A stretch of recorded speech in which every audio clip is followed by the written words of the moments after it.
আজকে আপনাদের দেখাবো Oppo A18 CPS 2591 এই ভার্সনটার ডিসপ্লেতে যদি লাইট না আসে আমরা কি করব। প্রথমে আমরা ডিসপ্লে লাইট মানে এই ডিসপ্লে কাউন্টারে লাইটের যে লাইনগুলো আছে আমরা দেখব। 2-3 নাম্বার লাইনটি আছে ডিসপ্লে ক্যাথলাকে, তারপর 5 নাম্বার লাইনটি আছে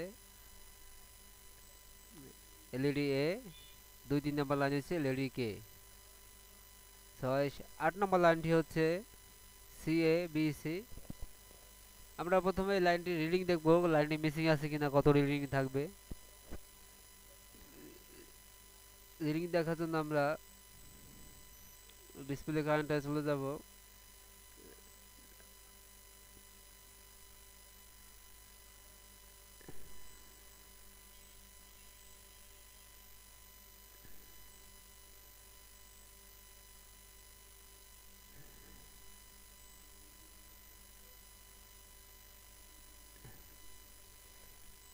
ডিসপ্লে কারেন্টে আমরা লাইটের লাইনটি রিডিং দেখব। এই যে 2-3 নাম্বার লাইনটি হচ্ছে এলইডি কে 0002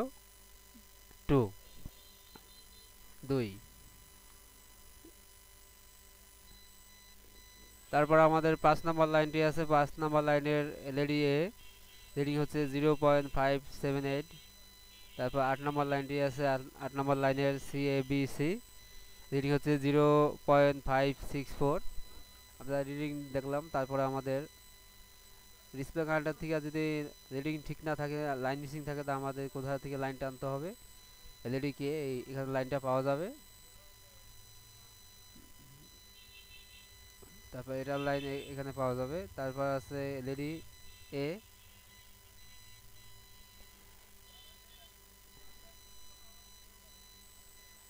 আমাদের বেশিরভাগ সময় যদি রিডিং ঠিক থাকে, লাইন যদি থাকে, তারপর যদি লাইট না আসে, তাহলে আমাদের এই লাইটিং কয়েলটা চেঞ্জ করতে হবে। লাইটিং কয়েলের কারণে অনেক সময় লাইট আসে না। আমরা আগেই লাইটিং আইসি তুলব না।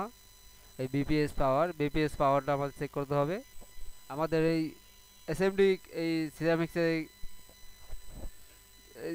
রেজিস্টারটি এই সিরামিক্স এই কয়েলটা যদি খারাপ থাকে, এসএমডি রেজিস্টারটা, তাহলে আপনার লাইট আসবে না।